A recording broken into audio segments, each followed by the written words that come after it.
nggak pada pagi hari ini? Luar biasa, amin. Mari kita siapkan hati kita untuk memuji dan menyembah Tuhan. Mari sama-sama kita bersatu hati, kita berdoa.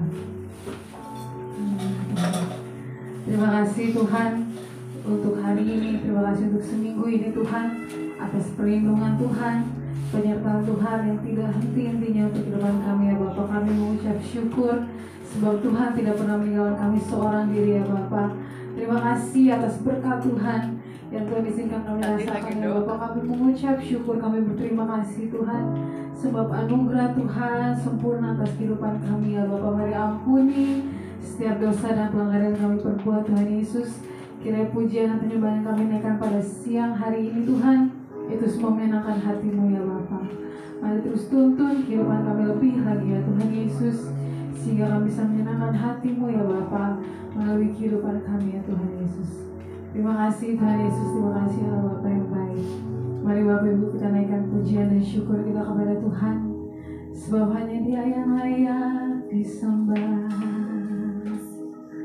Kami bersyukur Tuhan, kami berterima kasih. Haleluya.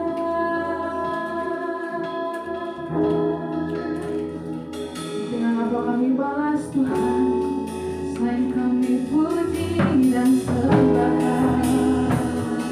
Terima kasih Tuhan.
Walau seribu rabah di sisimu,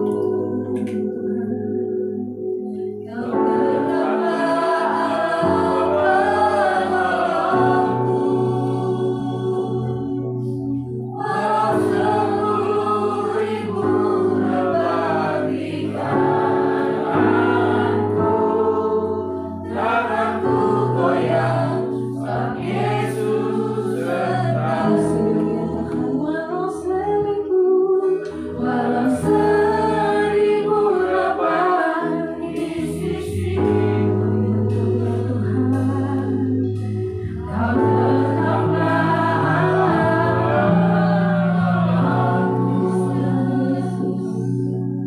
Walau sepuluh ribu rabah di kananku, takkan ku goyah sebab Yesus sertaku. Walau seribu rabah di sisimu, Kau tetaplah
Silakan Bapak Ibu untuk bangkit berdiri.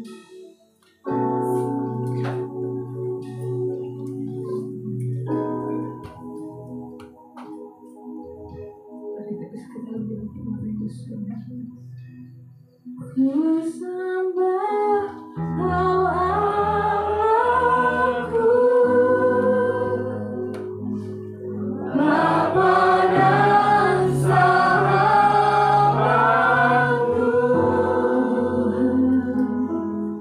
Kau yang pedulikan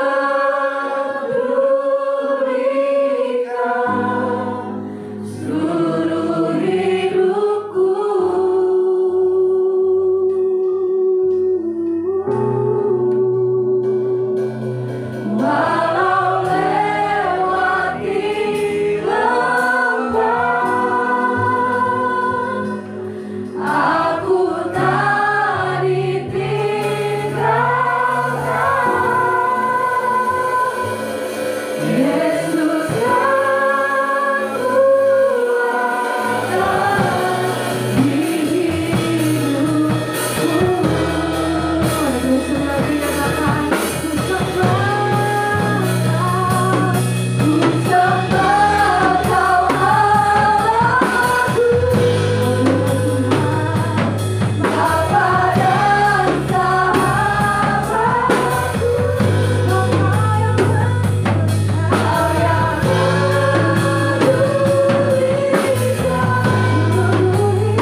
Kami mau lebih lagi Tuhan memuji dan meninggikan nama. Mari Bapak Ibu yang mau lebih lagi meninggikan Tuhan, sama-sama kita katakan amin. Kita kasih tepuk tangan paling baik buat Tuhan.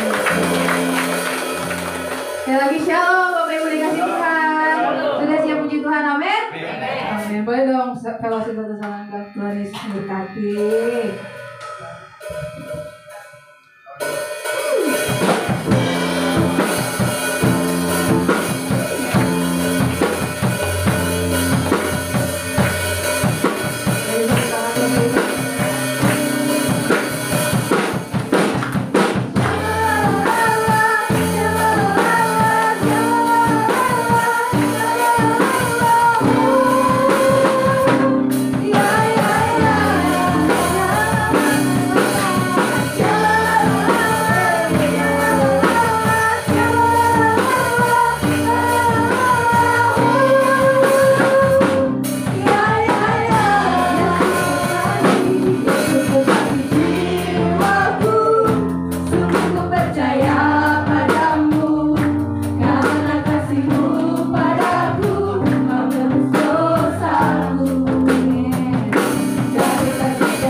Silakan memberikan sebuah umum. Mari sama-sama sembari menyiapkan, kita bersatu hati, kita berdoa. Tuhan Yesus, terima kasih untuk berkat yang Tuhan izinkan kami rasakan ya Tuhan. Sekarang Tuhan kami ingin mengembalikan sebagian dari sudah Tuhan berikan pada kami. Kiranya Tuhan itu bisa menjadi berkat untuk gereja ini, untuk memperluas kerajaan Tuhan di tempat ini. Terima kasih Tuhan Yesus, segala hormat puji syukur kami kepada semuanya Bapa. Hanya nama Tuhan Yesus kami sudah berdoa mengucap syukur. Haleluya. Amin.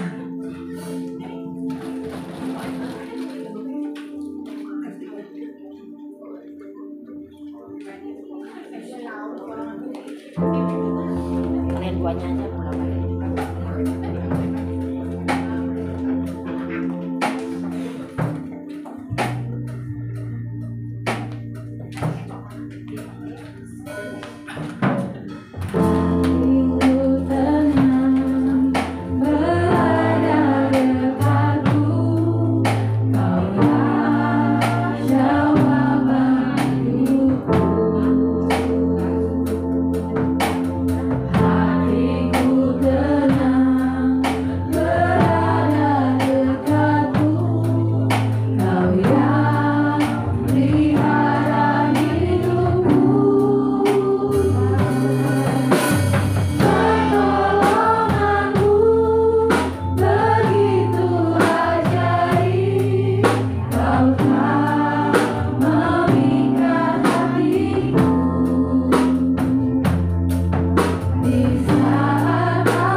bersyukur Bapa, sebab kembali Engkau beri kesempatan bagi kami untuk kami boleh datang beribadah kepadamu. Dan kami percaya ibadah yang kami hadiri ini adalah Engkau sendiri yang mengundang kami.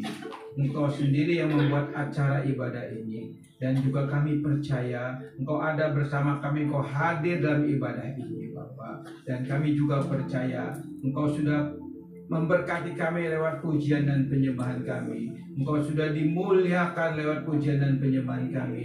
Dan saatnya juga Engkau berbicara kepada kami Bapa.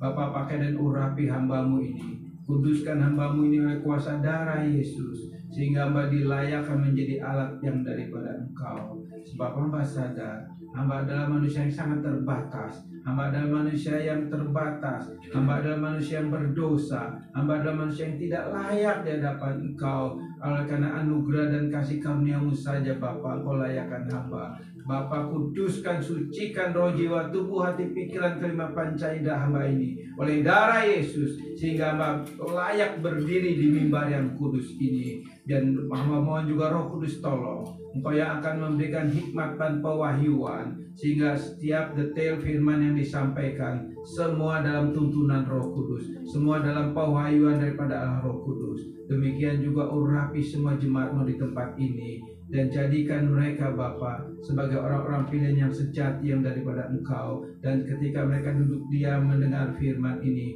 mereka boleh diberkati dengan firman ini. Mereka pulang membawa berkat firman, mereka pulang membawa perubahan. Bapa, kami percaya Kau akan berfirman kepada kami, dan kami percaya Engkau lah yang berkata-kata kepada kami. Kami mau bersikap hormat, kami mau bersikap taat ketika kami duduk diam mendengar firman Tuhan. Tutup bungkus dalam pemberitaan firman ini Bapa oleh kuasa darah Yesus, sehingga segala anak sirojat dalam bentuk apapun juga tidak akan mencuri benih ini, tapi benih akan jatuh di tanah hati kami, akan bertumbuh, berakar, berbuah dan berbuah. Terima kasih Bapa. Di dalam nama Tuhan Yesus kami mau siap membaca firman. Di dalam nama Tuhan Yesus kami mau siapkan hati untuk dengar renungan firman ini. Di dalam nama Tuhan Yesus kami juga siap menjadi pelaku firman dalam diri. Terima kasih Bapa untuk kesempatan ini. Di dalam nama Yesus kami berdoa. Amin. Shalom. Silakan duduk saudara. Saudara yang kasih dalam Tuhan, saya memberikan judul khotbah saya hari ini adalah dengan tema simbios mutualistik. Ya, apa itu simbios mutualistik? Simbios mutualistik artinya, ini dalam kacamata teologi saudara ya, itu 50% rohani, 50% dosa, ya, atau keinginan daging. Artinya apa? Setengah-setengah, apa? Ini tulisannya nggak pas nih. Setengah orang Kristen, setengah jadi Kristen, ya artinya gini, tidak menjadi seorang Kristen yang fokus, yang serius. Maksudnya begitu sudah, mau menikmati kasih Allah, tapi juga mau menikmati keinginan daging. Itu simbios mutualistik. Ya. Sementara kita mau terima kebaikan Allah, mau terima berkat Allah, mau terima pertolongan Allah, tapi sementara juga kita masih mau menikmati segala keinginan daging kita, saudara. Itu yang disebut simbios mutualistik. Dan ini sering terjadi dalam kehidupan kita sebagai orang Kristen, termasuk saya, saudara. Kita seringkali terjebak dengan ini, saudara. Ya, sementara kita minta pertolongan Tuhan, ingin mengalami kebaikan Tuhan, tapi kita nggak mau bayar harga, gitu, saudara. Ya, kita nggak mau bayar harga. Itu yang disebut simbios mutualistik. Ya. Dan Tuhan ingatkan dengan sangat jelas dan tegas. Dan dia serius dengan hal ini, saudara. Jadi nggak main-main. Ada firman di dalam kitab Wahyu, yaitu pertama Wahyu pasal 2 ya. Wahyu pasal 2 ayat 4 firman Tuhan katakan demikian. Ini kepada jemaat di Efesus. Wahyu pasal 2 ayat 4 firman Tuhan katakan gini. Namun demikian aku mencela engkau, karena engkau telah meninggalkan kasih-Mu yang semula. Dikatakan, namun demikian aku mencela. Jadi Tuhan Yesus benar-benar mencela. Bukan menegur lagi, saudara. Kalau menegur sifatnya itu artinya cuma mengingatkan, menasihati. Ini mencela. Artinya apa? Enggak kompromi lagi. Tuhan serius. Dan Tuhan katakan kepada jemaat di Efesus apa? Aku mencela engkau karena engkau telah meninggalkan kasih-Mu yang semua. Saudara, kita ini nggak mungkin hati kita ini membenci Allah. Kita berusaha untuk tidak membenci Allah, betul nggak? Kita menjaga hati supaya tidak membenci Allah. Tapi kalau kita mau jujur juga, sebetulnya kita nggak mengasihi Allah. Kita tidak membenci Allah, tapi sesungguhnya juga kita nggak mengasihi Allah. Nah, itu juga simbiosis mutualistik. Artinya apa? Separuh-separuh, saudara. Dan itu fakta. Contoh saya selalu menjaga hati supaya saya nggak membenci Allah, membenci Yesus Kristus sebagai Tuhan dan Juru Selamat saya. Selalu jaga supaya saya jangan benci Dia. Kan itu dosa besar, saudara. Itu hujat. Tapi sementara juga saya nggak mengasihi Dia. Itu fakta yang menjadi pergumulan buat saya. Kenapa saya katakan demikian? Di renungan khotbah saya yang lalu, ya, dari saya Aquila itu salah satu teolog yang luar biasa. Dia juga berkata jujur, Tuhan, kalau aku mau jujur, aku ini tidak mengasihi Engkau, bahkan tidak ada keinginan untuk mengasihi Engkau. Itu Teresa Aquila, saudara. Tapi Tuhan tolong aku agar aku bisa mengasihi Engkau. Itu seorang teolog yang luar biasa, jujur. Memang kita harus jujur, saudara, di hadapan Tuhan. Kalau kita nggak jujur nggak bisa. Kita jangan munafik. Dan ini celaan Tuhan tuh kalau udah kata mencela, berarti Tuhan udah nggak suka. Tuhan serius. Betul, kita nggak benci Dia, tapi juga sebenarnya kita tidak mengasihi Dia. Ya mungkin, oke lah, kasih kita tuh nggak full. Mungkin 20%, 30%, 40%. Sedangkan di dalam Matius 22 ayat 37, 38, 39, 40. Kasihlah Tuhan Allahmu dengan segenap hati, jiwa, pikiran, dan kekuatan kita. Itu udah perintah. Itu perintah agung. Jadi ada amanat agung, ada perintah agung. Nah, perintah agung itu ada di dalam Matius 22 ayat 37 sampai 38. Kasih Tuhan Allahmu dengan segenap hati, jiwa, atau budi, kekuatan kita. Kasihlah sama manusia seperti dirimu sendiri. Itu perintah. Dan itu pun kita nggak lakukan, saudara. Kita nggak lakukan.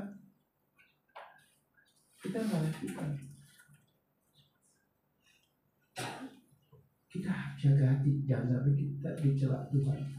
Lalu kita lanjut lagi Wahyu pasal 3, ya. Wahyu pasal 3 saya akan bacakan ayat 15 sampai 18. Demikian firman Tuhan. Aku tahu segala pekerjaanmu. Engkau tidak dingin dan engkau tidak panas. Alangkah baiknya jika engkau dingin atau panas. Jadi karena engkau suam-suam kuku, aku akan tidak dingin dan atau panas, aku akan memuntahkan engkau dari mulutku. Sudah, ketika saya dapat ayat ini, saya renungin, ngeri saudara. Kalau yang namanya udah dimuntahin gimana? Gak mungkin dia makan lagi, saudara. Artinya dibuang. Betul. Kalau sudah dan saya muntah, mungkin gak kita makan lagi muntahan kita? Ya. Paling kita cari wastafel, cari kloset untuk dimuntahin, dibuang. Betul? Udah gak berharga. Jadi Tuhan katakan apa? Ini Yesus sendiri bicara, saudara, kepada jemaat di Laodikia. Kalau kamu suam-suam kuku, kalau kamu tidak dingin, tidak panas, ya separuh-separuh, 50%, 50%, saudara. Aku muntahkan kau.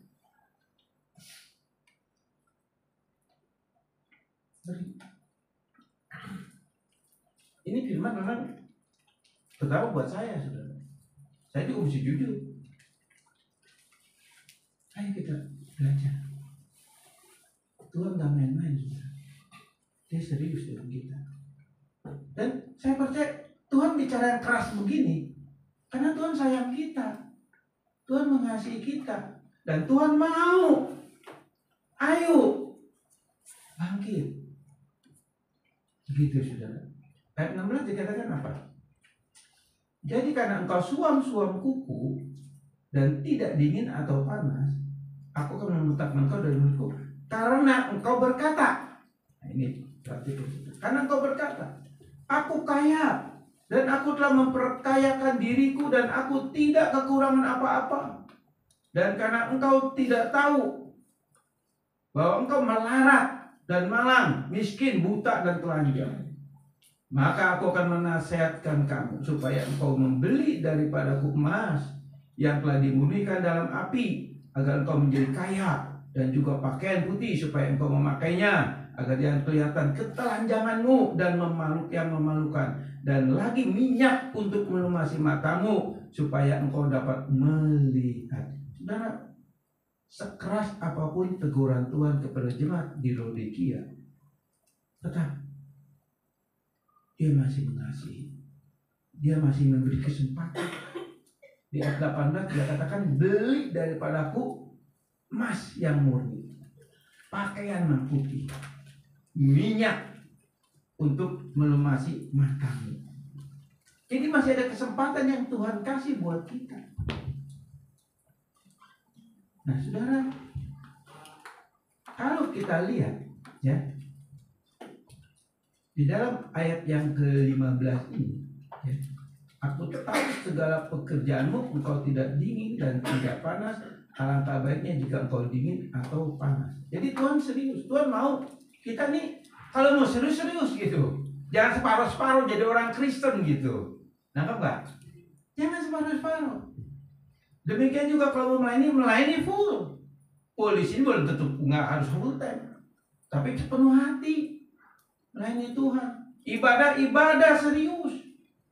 Bukan lihat HP, bukan ngobrol kiri kanan, bukan pikiran kemana-mana. Saudara, sikap ibadah kita dia tahu, karena dia lihat hati kita.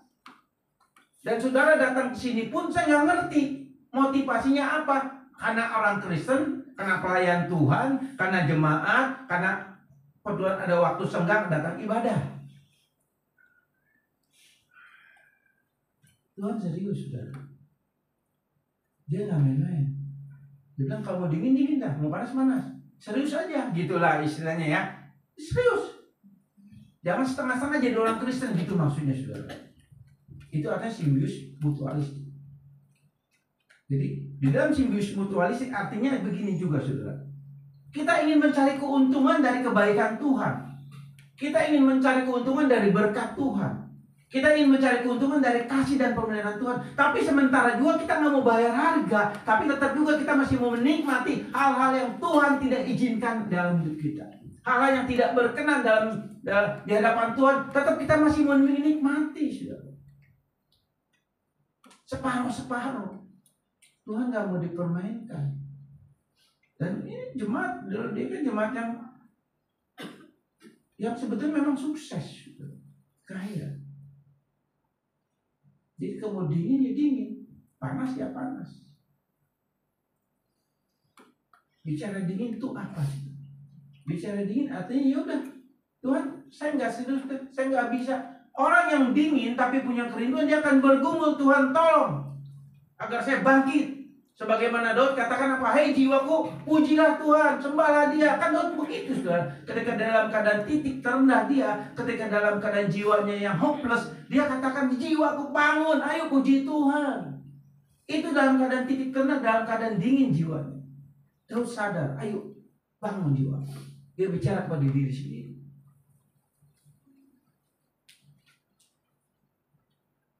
Nah, kalau dikatakan ya jiwa bahasa dingin atau tidak panas, alangkah baiknya jika kau dingin atau panas. Panas itu, kalau panas tentu dalam pengertian firman Tuhan, panas itu artinya di mana roh Allah terus membakar roh kita, semangat.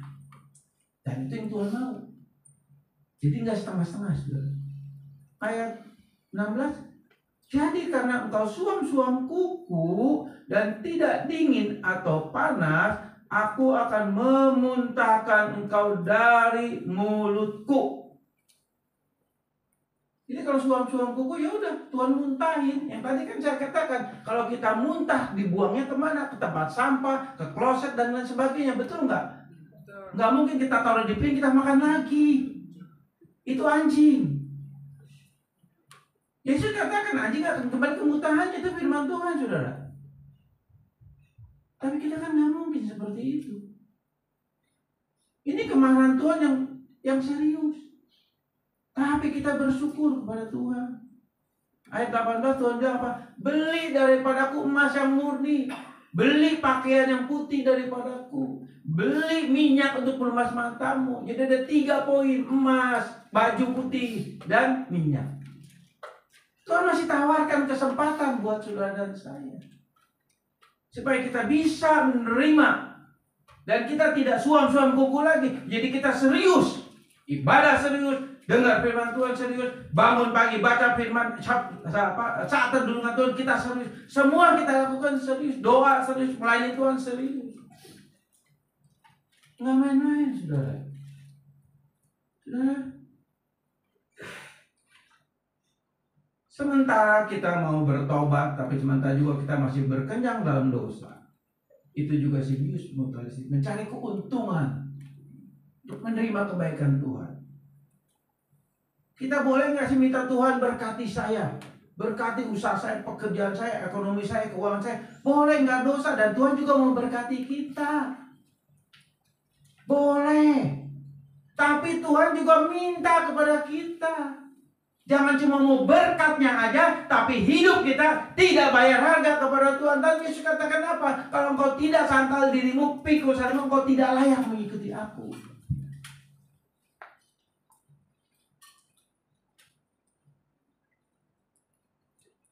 Tuhan tahu niat busuk kita. Tuhan tahu rencana busuk kita. Tuhan tahu kalau kita seolah menjilat kepada Tuhan. Hati-hati. Firman ini memang keras. Dan terutama untuk saya pribadi. Ayat 17 firman Tuhan katakan ini. Karena engkau berkata, aku kaya dan aku telah memperkayakan diriku dan aku tidak kekurangan apa-apa.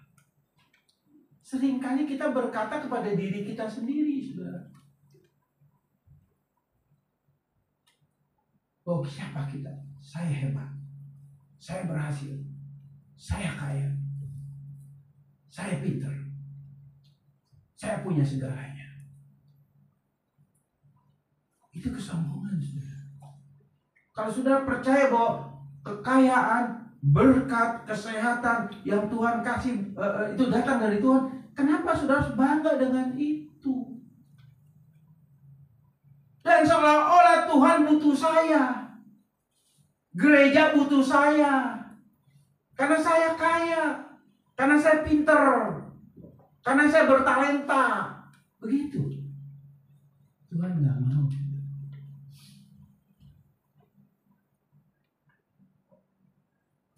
Karena engkau berkata, aku kaya dan aku memperkayakan diriku dan aku tidak kekurangan apa-apa. Apakah ini bukan kesombongan? Dan seringkali tanpa sadar kita lakukan ini, saudara. Tanpa sadar, saudara.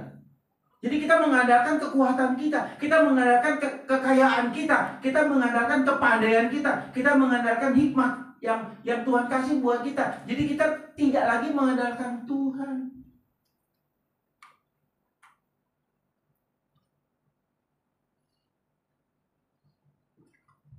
Saya pintar, saya punya jabatan, saya punya fasilitas. Walaupun cuma kamu plase, kita sekali, Tuhan, aku mengandalkan Engkau. Tuhan, aku berserah kepada Engkau. Kamu plase. Itu simbius mutualistik. Tuhan tahu itu cuma mulut manis kita. Sesungguhnya hati kita bukan ada mengandalkan Tuhan, tapi hati kita hanya mengandalkan kekayaan, kepandaian kita, dudukan kita, kejabatan kita, dan lain. Tuhan tahu, saudara. Termasuk saya. Saya jujur, saudara. Satu kesaksian, saya pernah melayani di satu tempat. Waktu itu ada seminar di Wonogiri, saudara. Hamba Tuhan. Saya sudah persiapkan materi tentang temanya waktu itu apa? 3 fungsi gereja. Kan 3 fungsi gereja pernah saya katakan di sini. Itu ada marturia, ada koinonia, ada diakonia. Saya sudah siapkan secara materi saya, secara akademisnya. Karena itu kan kita seminar, ya. Jujur sudah, semua itu sudah di luar kepala saya. Saya udah hafal. Dengan arogan dan sombongnya saya sudah. Udah, saya nggak berdoa lagi, sudah. Betul. Sesampainya di Wonogiri, ya udah santai aja. Kuliner dan lain sebagainya. Sombongnya saya sudah. Tapi ketika jam 4 pagi, seminar itu jam 9 pagi sudah. Ketika jam 4 pagi bangun saya berdoa saat teduh, itu pun pura-pura sudah. Karena saya merasa udah menguasai teologi apa materi ini secara teologisnya sudah. Sudah tahu. Ketika saya buka, Tuhan buat blank pikiran saya. Jujur, blank. Saya nggak ngerti. Loh, kok saya jadi nggak ngerti? Kayak orang blow on sudah, kayak hilang ingatan sudah. Betul tuh fakta. Saya nggak ngerti tentang marturia itu apa, koinonia dalam pelayanan apa, diakonia dalam pelayanan apa. Saya nggak ngerti dan Tuhan buat saya bodoh saat itu. Tuhan buat saya blank. Betul. Sampai berkali-kali nggak ngerti saya. Lihat waktu itu saya bawa apa catatan di tab. Nggak ngerti, dibaca aja nggak ngerti saudara. Jadi sungguh saudara. Sampai saya akhirnya Tuhan ampuni kesombongan saya. Ampuni kesombongan saya. Tepat jam 9 ketika ada pujian penyembahan juga, cuma 15 menit pujian penyembahan waktu itu. Saya masih blank. Saya jujur saudara, keluar keringat. Malu saudara. Tema udah dibuat gede-gede saudara. 3 fungsi gereja, marturia, diakonia, ikonia. Saya nggak ngerti mesti bicara apa, karena betul-betul Tuhan buat kosong pikiran saya. Ini fakta loh saudara. Tiba-tiba saudara, 5 menit mau naik mimbar, saya masih berdoa, Tuhan, saya harus gimana? Dan Tuhan ampuni saya. Jangan sampai namamu dipermalukan. Biar saya yang dipermalukan gak apa-apa. Saya siap karena saya sombong. Sudah tahu, tiba-tiba tahu nggak? Saya diingatkan ketika saya mau pergi dari rumah, saya punya catatan kecil segini. Saya tergerak untuk bawa. Saya sisipin di Alkitab ini. Saya bawa. Pas saya berdoa, mau ini, Tuhan tolong saya, ampuni saya. Saya bicara ampuni juga, saya bicara teriak. Enggak cuma dalam hati. Hamba-hamba Tuhan dengar kok itu. Saya bilang, Tuhan Yesus ampuni saya. Kesombongan saya akui. Ya, saya mengaku dosa di hadapan para hamba-hamba Tuhan yang ikut seminar. Saya itu kurang lebih ada 60-70 orang hamba Tuhan di Sewonogiri. Hamba Tuhan itu kaget juga gitu. Ada pengakuan dosa saya. Ya saya harus mengakui. Tiba-tiba setelah amin, Tuhan suruh apa? Lihat kertas yang di bawah itu. Saya kaget. Saya buka. Itu bicara tentang Yusuf. Tentang integritas Yusuf. Integritas Yusuf. Saya bilang, Tuhan ini temanya ini dalam hati saya loh saudara. Saya bawa ini. Tuhan bilang, Tuhan kuat pesan dalam hati saya. Bawakan ini. Saya bilang, saya nggak siap. Ya nggak siap. Cuma catatan 5 poin begitu saudara. Ini materi seminar. Di mana tentu harus secara akademisnya harus saya pertanggungjawabkan gitu saudara. Ngerti nggak? Bukan khotbah. Tapi saya mau tahan, oke, baik. Tahu nggak saudara? Cuma saya nyesal nggak direkam saudara. Saya bisa bicara 5 poin secara akademis yang saya nggak dapat di bangku kuliah. Saya kaget saudara. Saya sangat diberkati saat itu. Dan akhirnya setelah selesai ada tanya jawab dan sebagainya. Para hamba Tuhan ini bilang, Pak Denny, justru ini yang kami butuhkan, bukan tema itu. Pasti sudah.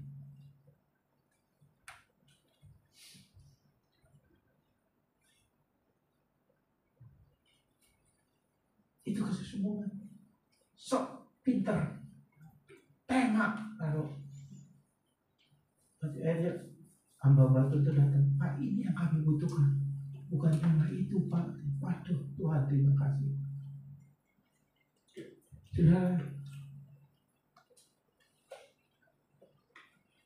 kita nggak bisa main-main.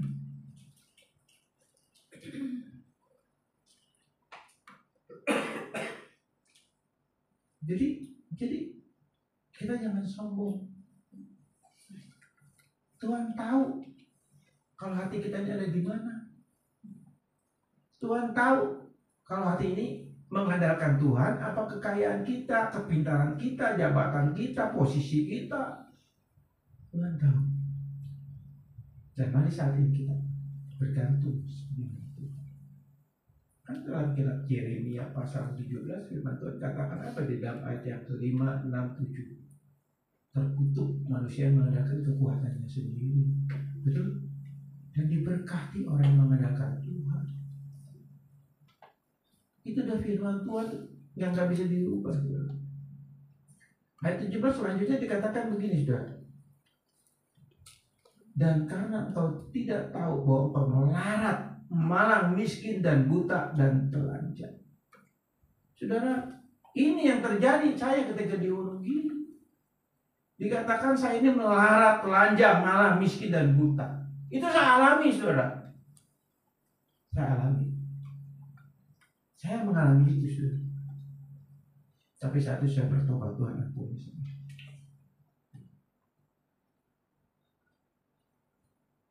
Dalam hal apa Tuhan katakan engkau melarat, malang, miskin, buta, dan telanjang? Ini kata-kata yang kasar, saudara. Dan ini firman Tuhan Yesus sendiri yang bicara, saudara. Dikatakan bahwa kita melarat, malang, miskin, buta, dan telanjang. Maka aku menasihatkan engkau supaya engkau membeli daripadaku emas yang telah dimurnikan dalam api, agar engkau menjadi kaya.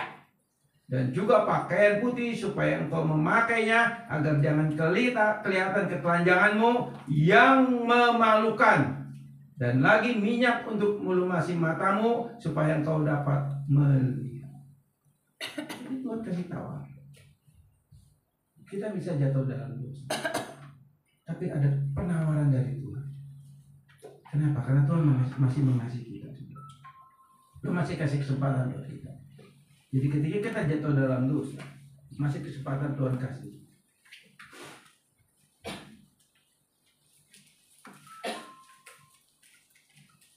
Masih ada kesempatan yang Tuhan kasih. Dia katakan apa? Beli daripadaku emas yang telah dimurnikan. Apa itu emas yang dimurnikan? Bicara emas yang dimurnikan, ini bicara iman, saudara. Iman sejati. Ini bicara iman sejati. Iman yang dimurnikan. Iman yang dimurnikan adalah iman yang betul-betul sudah teruji.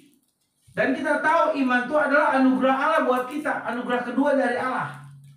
Jadi iman itu bukan datang dari kita atau apa? Tekad kita supaya kita percaya sama Tuhan. Tidak, iman itu anugerah. Tetapi di dalam iman Allah anugerah itu, iman itu juga lah yang memberikan kepada kita pertumbuhan rohani. Enggak mungkin enggak. Orang Kristen yang beriman sejati pasti rohaninya bertumbuh. Lalu rohani yang bertumbuh bisa nggak jatuh dalam dosa? Setiap saat kita bisa jatuh dalam dosa. Setiap saat. Sebagaimana jemaat Laodikia ini juga jatuh dalam dosa dengan kesombongannya. Dia jatuh dalam dosa karena dia suam-suam kuku. Tapi Tuhan kasih kesempatan. Nah, saudara, kalau kita bicara emas itu BD-nya tuh paling berat, betul nggak? Mau dari besi, logam, besi, baja, ya, terus apa lagi ya, perak, ya, batu-batuan, itu tetap emas itu logam yang paling berat BD-nya. Ketika emas campuran, kan ada emas campuran ya, emas campuran, ya. Emas campuran itu kan harus dipanasi sampai berapa ribu derajat itu saya nggak ngerti, saudara. Dan ketika dipanasin, ya, itu bukan emas murni, misalnya di dalamnya ada ini dan itu gitu ya, itu pasti akan keluar, akan naik, dan emasnya tetap ada di bawah. Dan emas itu kenapa disebut logam mulia? Karena emas itu abadi, mau taruh di laut di mana nggak karatan, saudara. Nah ini Yesus bicara iman. Yesus katakan beli daripadaku iman. Maksudnya apa? Buka hatimu, bertobat, terima Yesus sebagai Tuhan dan Juru Selamat, agar Tuhan melahirbarukan kita. Itu penting, saudara. Kan seringkali saya katakan, ayo kita cek diri. Termasuk saya cek diri.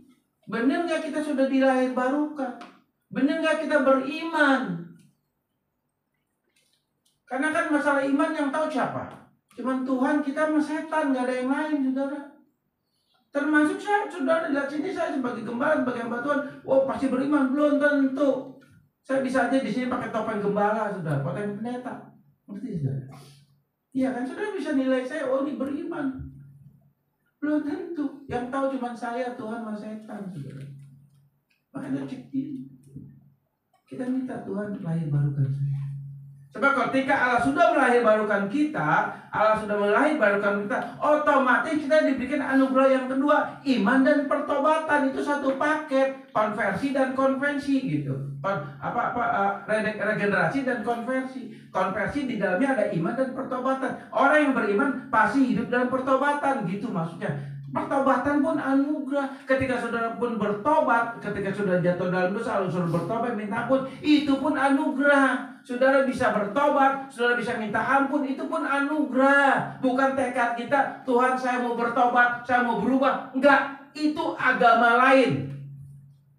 Agama Kristen, Injil tidak mengatakan demikian. Injil mengatakan ketika kita bertobat, Allah memberikan anugerah hati yang bertobat. Jadi anugerah, pertobatan pun anugerah. Jadi kalau saudara bertobat minta ampun, itu anugerah. Bukan upaya manusia kita. Waduh, aku sudah salah, aku sudah berdosa, Tuhan ampuni saya. Enggak. Tapi itu datang dari Roh Kudus, dari iman. Karena iman dan pertobatan itu anugerah Allah. Nah, saudara, jadi emas yang murni itu iman. Kalau Allah beranugerahkan iman, iman itu nggak bisa hilang. Iman itu nggak bisa gugur. Iman itu nggak bisa kita menyangkal Yesus, nggak mungkin. Iman itu nggak mungkin kita bisa murtad, nggak mungkin. Karena Tuhan tahu itu secara permanen di dalam roh kita. Jadi kita beriman itu anugerah. Allah kalau sudah menundukkan iman berarti itu diberikan permanen dan nggak akan pernah berubah. Pernah nggak Allah salah pilih? Halo? Allah pernah salah pilih nggak? Tidak. Kita sering salah pilih, betul nggak? Tapi dia tidak salah pilih. Kalau dia sudah pilih kita, dia melahirkan kita, otomatis saudara dan saya menerima itu secara permanen. Berarti kita dilahirkan permanen, kita juga menerima anugerah iman dan pertobatan permanen. Ya kalau dalam dosa setiap hari pasti. Itu pasti, nggak mungkin manusia yang sempurna, nggak ada. Nanti kalau sudah dan saya sempurna, kalau kita sudah mati, tubuh daging kita kembali ke tanah dan debu. Itu saudara. Ya, jadi emas yang murni itulah yang membuat pada kita pertumbuhan rohani. Firman Tuhan katakan di dalam Roma pasal 10 ayat 17 kalau saya, dikatakan iman timbul dari pendengaran akan firman Kristus. Betul? Iman timbul dari pendengaran firman. Iman timbul apa? Ya, dari pendengaran firman Tuhan dan ya. Jadi bego sedikit saya saudara. Ya. Jadi kalau kita beriman, maksudnya dalam ayat itu, kalau kita beriman ketika seperti saat ini kita dengar firman, kita baca firman, atau saat dulu tiap pagi kita baca firman, itu ketika kita baca firman, itulah firman yang memberikan pertumbuhan rohani buat kita. Karena iman dan firman itu connect gitu, nyambung, langsung nyamber gitu saudara. Signalnya masuk begitu. Ya kan kalau misalnya kita ke rumah makan, kemana lagi ya, ke hotel. Kalau di mall nggak ada kali ya. Wifi. wifi ya sebenarnya ya, wifi. Nah, pasti kita jujur saudara, pasti minta passwordnya dong. Betul kan? Ngirit pulsa, ngirit kuota. Kalau saya ngirit kuota saudara ya. Kalau misalnya di rumah makan, minta dong ininya. Jadi pakai fasilitas, dapat nyambung kan? Nah, demikian juga iman dan firman itu akan nyambung. Ketika sudah dan saya dengar firman, baca firman, merenungkan firman seperti saat ini, otomatis iman itu akan langsung connect dengan firman Tuhan itu. Dan otomatis iman itu akan memberikan pertumbuhan rohani dari iman dari firman itu sendiri. Maksudnya begitu saudara. Ya. Jadi iman yang murni. Lalu yang kedua apa? Dikatakan beli daripadaku adalah pakaian putih. Nah, bicara pakaian putih ini bicara apa? Pakaian putih ini bicara kekudusan, kesucian. Lalu pertanyaannya, apakah kita bisa suci? Apakah kita bisa kudus sebagai manusia? Tidak bisa. Ya, tidak bisa. Lalu apa yang suci? Natur roh kita yang suci. Dia melahirbarukan kita bukan natur daging kita ini, tapi dia melahirbarukan kita natur roh kita yang dilahirbarukan, dan otomatis natur roh kita akan suci. Kenapa? Karena Roh Kudus, Roh Allah itu sudah masuk dalam roh kita. Otomatis kalau dia sudah ada dalam natur roh kita, otomatis roh kita akan suci. Nggak mungkin enggak. Itu pasti. Jadi kita suci karena natur roh kita, bukan natur jasmani kita. Makanya ketika nanti tubuh daging kita ini kembali ke tanah dan debu, di mana nanti natur roh kita yang suci akan diberikan tubuh yang baru, tubuh kemuliaan. Dia akan berikan itu kepada saudara dan saya. Tapi orang yang tidak dilahirbarukan dan tidak terima iman, tentunya natur rohnya itu tetap berdosa, natur rohnya tetap mati. Ketika tubuh dagingnya mati kembali ke debu dan tanah, nanti natur yang berdosa itu akan mendapat hukuman, yaitu di mana? Di neraka. Itu pasti. Itu maksudnya, ya. Jadi pakaian putih ini bicara kekudusan. Kekudusan di sini bicara apa? Bicara moral kita. Moral kita. Ya. Kita ini manusia ini punya 3 hal. Pikiran, moral, dan perilaku. Nah, pikiran kita kalau sudah dilahirbarukan dan beriman sejati, otomatis pikiran kita mengenal firman Tuhan, mengenal dan mengetahui firman Tuhan. Dan yang kedua apa? Sikap dan laku kita, perilaku kita itu sesuai dengan hukum Tuhan, sesuai dengan firman Tuhan. Lalu moral kita otomatis suci dan kudus. Kenapa? Karena natur roh yang sudah suci ini akan memberikan dampak dari sikap dan laku kita, sehingga kita menjadi pelaku firman. Menjadi pelaku firman itu nggak konsisten, jujur saudara. Jatuh bangun itu pasti. Bukan berarti saudara nanti pulang dari sini setelah dengar firman Tuhan ini, waduh seperti malaikat terang, kakinya nggak nempel di tanah. Enggak, tetap nempel di tanah. Tapi moral kita tetap suci dan kudus. Itu yang disebut manusia baru. Begitu saudara. Nah, lalu jangan dan beli minyak untuk melumasi matamu. Artinya apa? Beli minyak supaya melumasi matamu. Ini bicara apa? Ini bicara 2 hal. Pertama bicara pengurapan. Tuhan akan urapi kita. Orang yang sudah dilahirbarukan, sudah beriman sejati, otomatis kita punya iman. Otomatis iman itu membuat moral kita suci dan kudus. Dan otomatis selanjutnya ada pengurapan Tuhan. Jadi pengurapan Tuhan itu selalu terjadi setiap saat. Bahkan setiap hari pun Tuhan bisa urapi kita. Dan kita perlu pengurapan. Kita selalu minta Tuhan urapi saya. Maksudnya apa? Biar kita diurapi Tuhan. Artinya apa?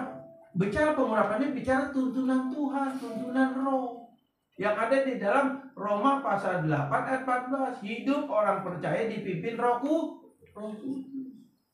Kita perlu pengurapan setiap hari. Sebab dengan pengurapan itu kita punya kuasa. Dengan pengurapan itu firman bisa kita bisa menjadi pelaku firman. Dengan pengurapan itu juga kita bisa menjadi berkat, menjadi garam, menjadi terang di mana kita berada. Kita bisa menjadi saksi Kristus.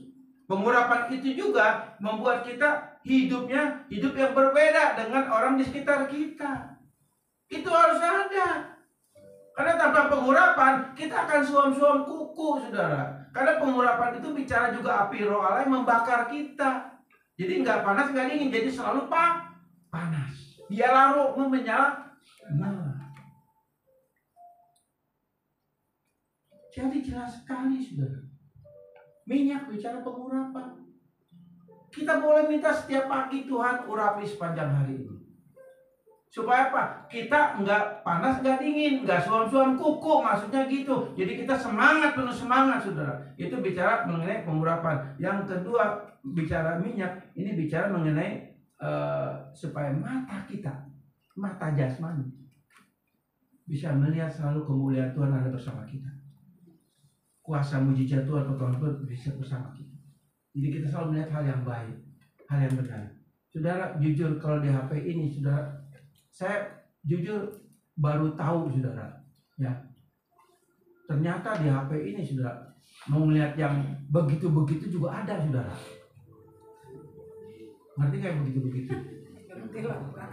Hah? Iya kan? Yang negatif gitu, saudara. Yang jujur, kalau kita melihat itu secara manusia, tentu kita terangsang. Benar apa bohong? Benar kan? Ya, iya. Kita bisa lihat ternyata. Saya kaget loh, kok bisa ya?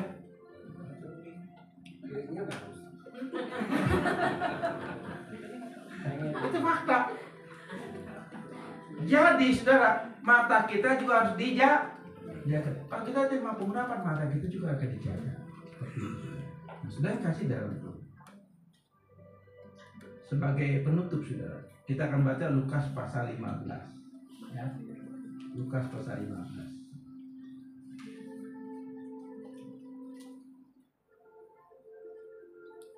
Saudara, saya nggak baca ayatnya, saudara, saya cuma mau jelasin aja sedikit. Di dalam Lukas pasal 15 ini ya, ini sambungan dari Wahyu pasal 3 dan Wahyu pasal 2 ya. Lukas pasal 15 ini ada 3 perumpamaan. Perumpamaan yang pertama adalah domba yang hilang. Betul? Perumpamaan yang kedua dirham yang hilang. Yang ketiga anak yang hilang. Jadi semua domba hilang, dirham hilang, anak yang hilang. Nah, kalau Tuhan bicara domba yang hilang dan anak dirham yang hilang, ya, itu cuma fokusnya ke satu pribadi, ke satu objek, yaitu domba sama uang dirham. Nah, kalau domba yang hilang dikatakan ketemu, lalu mereka undang teman-teman makan bersukacita karena dombaku yang hilang ketemu lagi. Iya kan begitu. Lalu yang kedua perumpamaan tentang dirham yang hilang, itu bicara apa? Bicara juga uang. Uang yang hilang ketemu lagi, lalu cerita tentang aduh uangku yang hilang ketemu lagi. Kita jujur saya juga ya, kalau duit kita keselip gitu di mana, apalagi kalau ibu-ibu khususnya gitu ya, ya termasuk bapak-bapak juga gitu, uang tinggal segitunya, di mana ya keselip ya uangnya? Itu nggak bisa tidur, sudah nyari dulu, betul nggak? Iya. Betul nggak? Betul. Salah nggak salah, memang bisa cariin gitu kan? Jadi ketemu sukacita, cerita, waduh uang saya ketemu kan gitu. Tapi kalau kita lihat tentang perumpamaan anak yang hilang, ini berbeda, saudara. Ada 2 objek. Yang pertama si bungsu yang hilang, yang kedua si sulung. Ternyata ada pesan khusus yang Tuhan sampaikan tentang perumpamaan anak yang hilang. Dia objeknya bukan ke anak yang hilang, dia objeknya bukan ke si bungsu, tapi objeknya kepada si sulung. Kalau kita melihat 2 cerita ini, anak yang sulung dan anak yang bungsu, lebih baik mana? Jujur. Sulung, uhau, berbakti. Bukan lunglung. Sulung. Nah, jadi kalau anak yang bungsu kan kurang ajar, ya kan? Minta hartanya, bagiannya dia jual, poya-poya, wah minum, mabok, pelacuran dan lain sebagainya, betul nggak? Itu anak yang bungsu. Tapi kalau anak yang sulung, ini nggak kemana-mana, ngebantuin bapaknya, bekerja untuk bapaknya, setia sama bapaknya, betul nggak? Kalau sudah baca, nggak pernah memboroskan uang bapaknya, rajin bekerja. Tapi kita lihat ketika si bungsu pulang, sadar dan bertobat, apa yang terjadi terhadap si sulung? Si sulung marah. Dia katakan kepada bapaknya, "Bapak,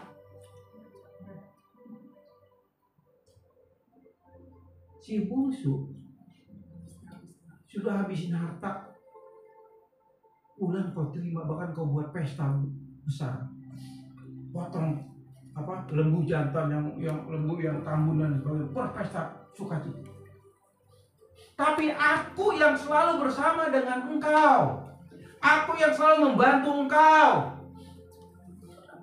kau tidak beri kesempatan untuk aku menikmatinya." Sehingga bapaknya katakan apa? Adikmu yang hilang tuh, yang mati hidup lagi. Lalu yang kedua apa? Kamu ini bersama-sama aku, punyaku punyamu. Itu kan jelas perkataan daripada ayahnya ini. Tapi si sulung ini begitu jahat. Dia begitu iri hati. Ternyata si sulung inilah yang hilang. Bukan si bungsu yang hilang, tapi si sulung yang hilang. Walaupun bersama-sama dengan bapaknya. Kita jangan hati-hati, kita jangan seperti itu. Status Kristen, status seperti saya gembala, pendeta, pelayan Tuhan, worship singer, jemaat. Tapi sesungguhnya kita terhilang di hadapan Tuhan. Hati-hati. Jangan kita seperti itu. Si sulung ini nggak bagus. Dia iri hati sama adiknya. Dia marah sama adiknya. Kenapa dia iri hati sama adiknya? Dia iri hati sama adiknya karena dia sebetulnya ingin melakukan seperti adiknya. Borosin duit orang tuanya, pesta pora, minum, pelacuran dan lain sebagainya, judi. Cuma dia takut melakukannya, saudara. Dan belum ada kesempatan untuk melakukannya. Saudara nangkep? Demikian juga kita, saudara. Kita seringkali bilang orang ini pencuri, korupsi, penzina, dan lain sebagainya. Belum tentu. Siapa tahu satu saat kita bisa seperti mereka, saudara.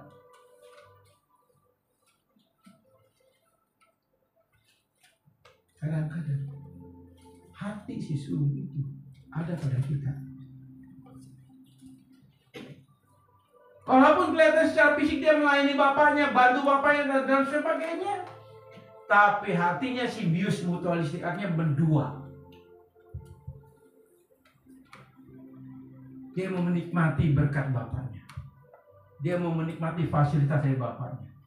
Dia mau menikmati kebaikan bapaknya.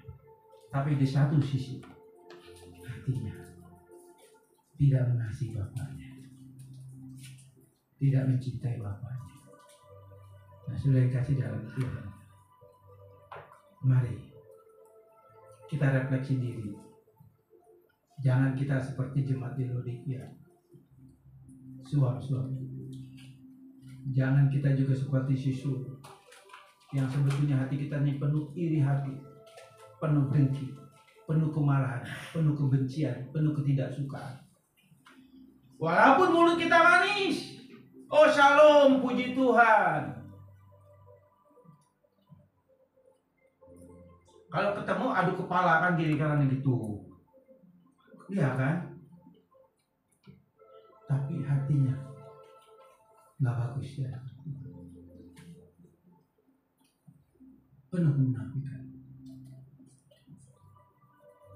Saudara, kita jangan mengawinkan kebenaran dengan dosa.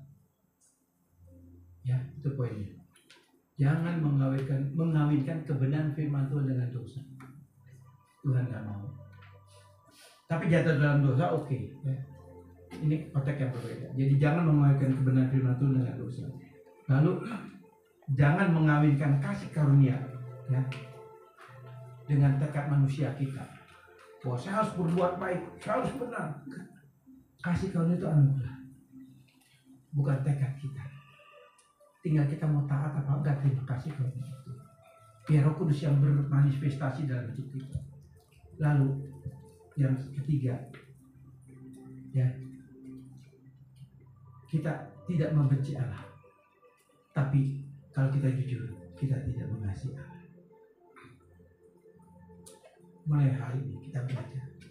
Kita minta Tuhan berikan kemampuan buat saya, supaya saya bisa mengasihi Engkau. Minta itu. Yang keempat, ya, jangan ada pembenaran diri dalam hidup saudara dan saya.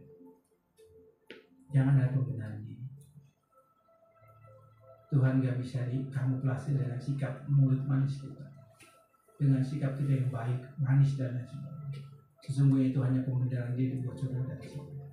Di hadapan Tuhan. Jangan lakukan itu. Mari kita tinggalkan hati yang mendua. Tapi pilih salah satu, Tuhan atau dunia.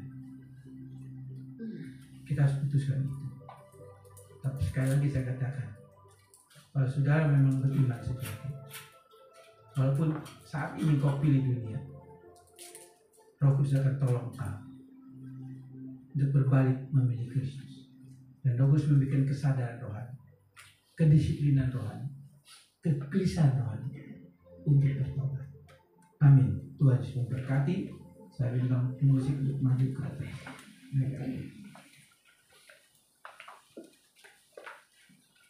Dan saya undang jemaat untuk bangkit berdiri.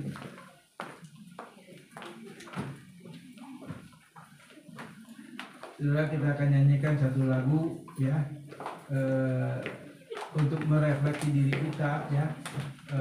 Kita nyanyikan lagu Kasih Allahku Sungguh Telah Terbukti. Kasih Allahku sungguh telah terbukti, ya.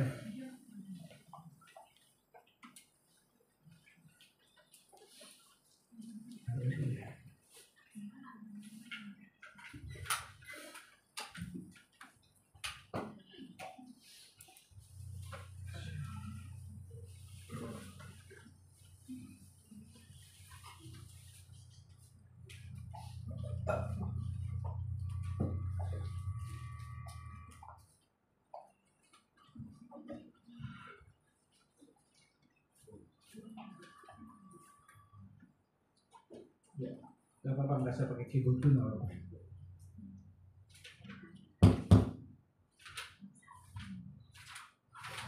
Kasih Allahku sungguh telah terbukti,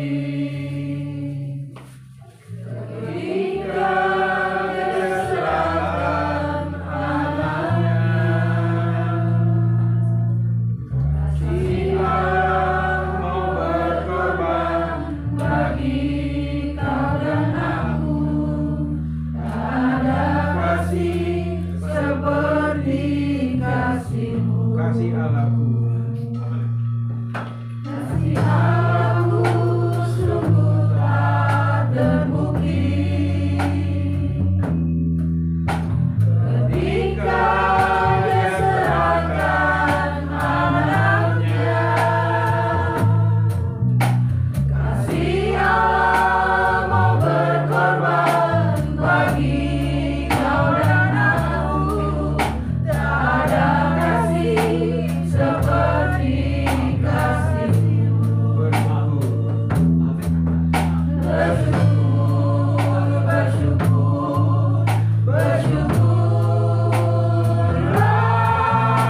Bersyukur karena kasih setiamu.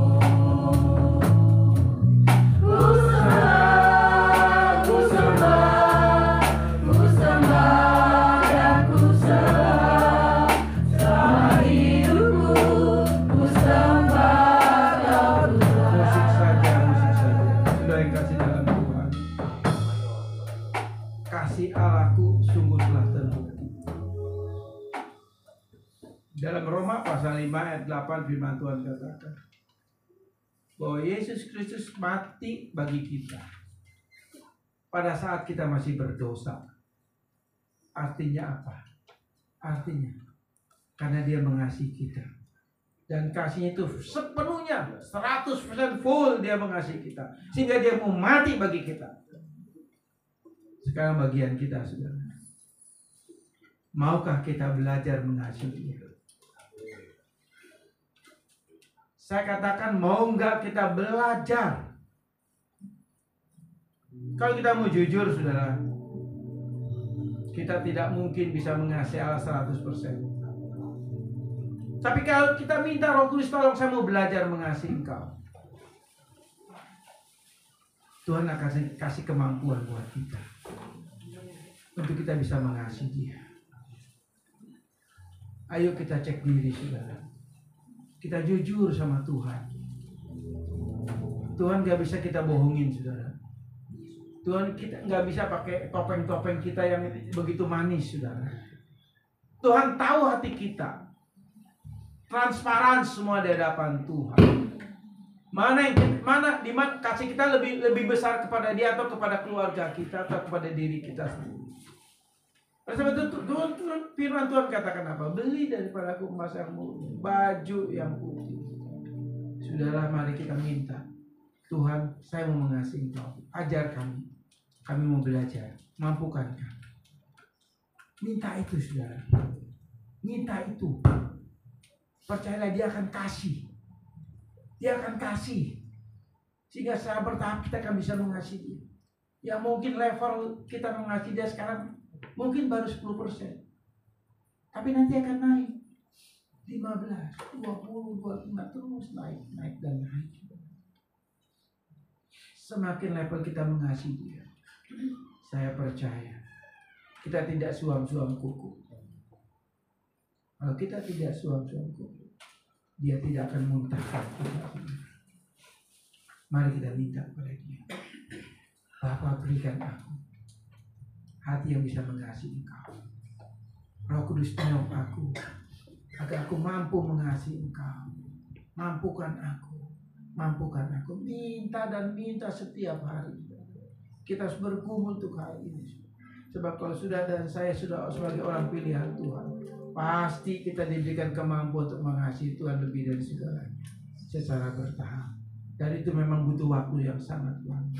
Tapi kalau sudah ada benih untuk mengasihi Dia, walaupun baru 10%, Dia sangat menghargai kasih kita yang 10% itu, saudara. Percayalah. Mari kita janjikan lagu ini sebagai komitmen kita kepada Tuhan. Haleluya. Kasih Allahku sungguhlah terbukti ketika Dia serahkan anaknya.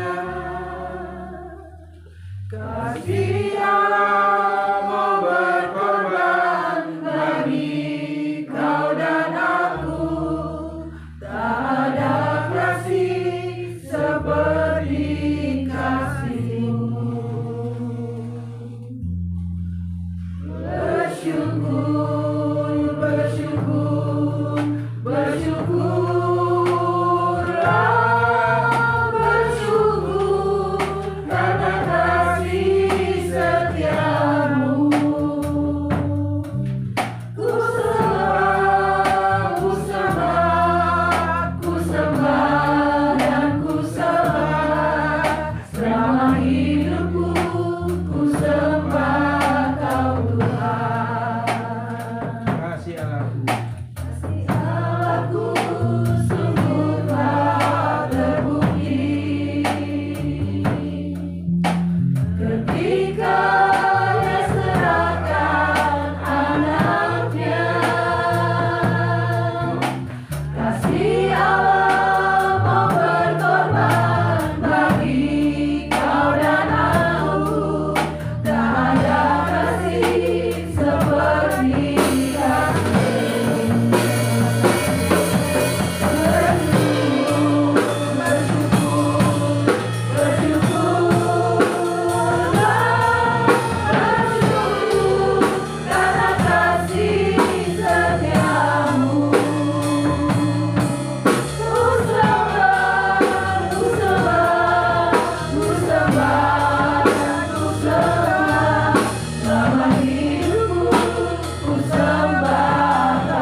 Yesus, kamu lebih lagi ya Tuhan, menyenangkan hati Tuhan, melalui kehidupan kami ya Bapa. Terima kasih Tuhan, segala hormat, pujian dan syukur kami kembalikan semuanya Bapa.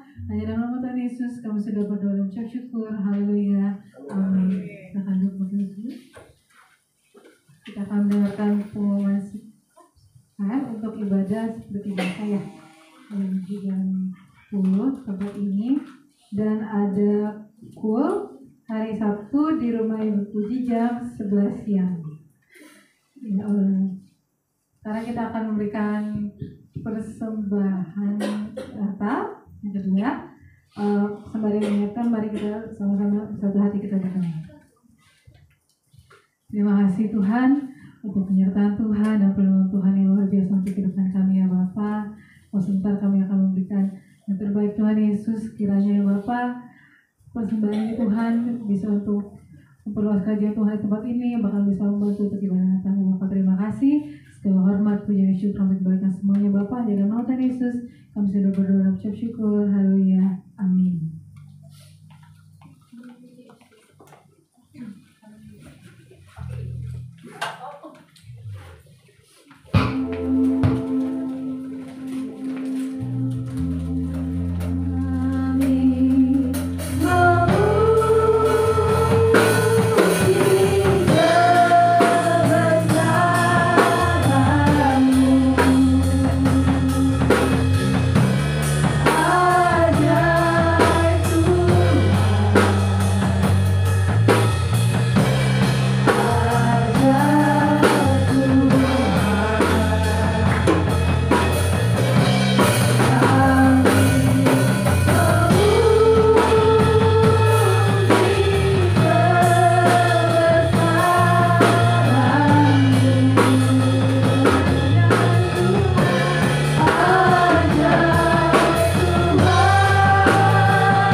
kedua tangan kita untuk terima berkat. Berkat daripada Allah Bapa dan Putra dan Roh Kudus, yaitu di dalam kasih karunia Tuhan Yesus Kristus. Saudara yang kasih dalam Tuhan, percayalah, Dia mengasihi kita pada saat kita masih berdosa. Dia mengasihi kita apa adanya. Tetapi setelah kita dipilih, dilahir barukan dan menerima anugerah iman dan pertobatan, Dia tidak mau kita apa adanya. Dia mau kita berubah. Mari kita belajar untuk mengasihi Dia, dan Dia mampukan kita. Terimalah semuanya ini di dalam kasih Kristus. Yang percaya katakan amin.